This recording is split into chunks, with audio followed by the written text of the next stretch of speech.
Thomas Wiesel, bonjour. Vous avez déjà parlé, mais enfin, ça fait rien. C'est souvent le cas. Ici, c'est la parole libre. Une année déjà, vous étiez déjà aussi là à la toute première émission de... Où est votre humeur ces temps-là, cette semaine? Elle est mauvaise. C'est pas vrai. Oui, vous avez dit que vous étiez arrivé de mauvaise humeur. Pourquoi? C'est parce que 2017, c'est l'année de la mauvaise humeur. D'accord. Et cette semaine, ça c'est pas encore 2017, c'est juste cette semaine.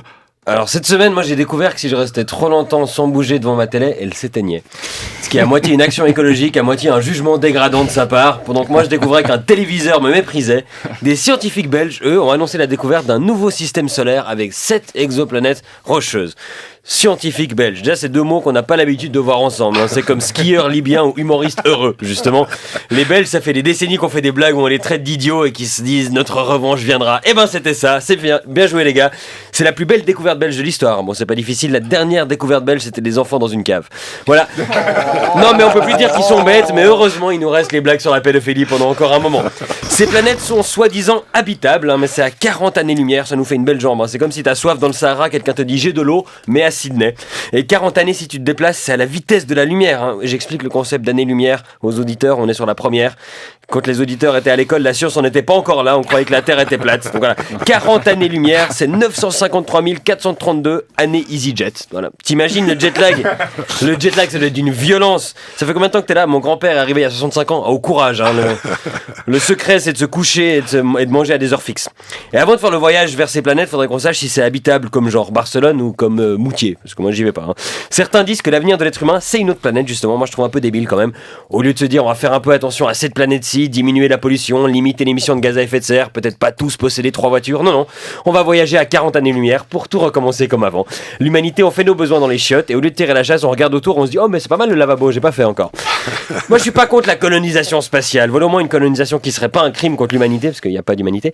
Moi, je pense juste qu'il faut bien choisir nos premiers colons. Genre, je sais pas, on pourrait vendre les allées simples dans les magasins de e-cigarettes. C'est pas des gens qui vont manquer à la civilisation. Où on peut se rendre compte qu'il y a d'autres personnes. Par exemple, Nadine Morano, tu lui dis qu'il n'y a pas d'arabe là-bas, elle y va direct. Hein. Melania Trump, tu lui dis que son mari y est pas, elle prend Air Force One, elle fonce. Mélenchon, il a déjà envoyé son hologramme pour explorer.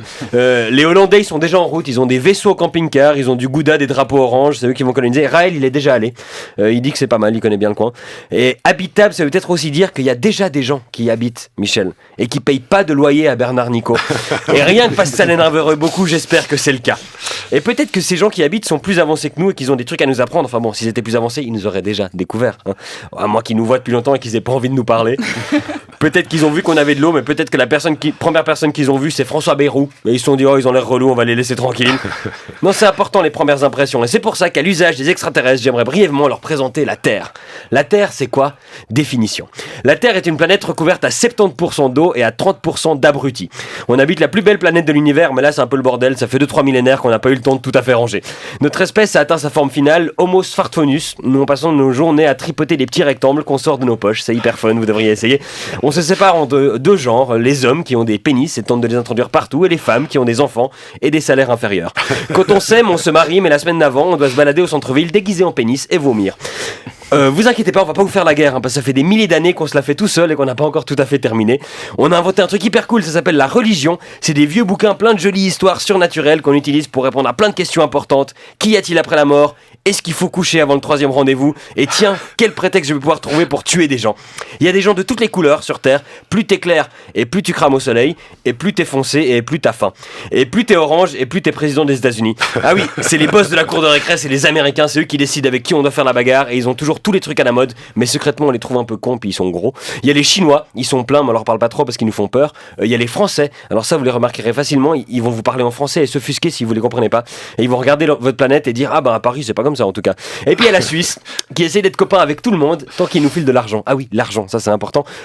C'est des bouts de papier, enfin maintenant c'est plutôt des chiffres sur un écran et tout le monde en veut, surtout ceux qui en ont déjà beaucoup. Et c'est sans doute à cause de lui qu'on viendra sûrement chez vous pour piquer vos ressources naturelles et vous faire fabriquer des rectangles à mettre dans nos poches. Ah et dernière chose, je crois que vous avez égaré une des vôtres chez nous, donc on vous renvoie Lady Gaga.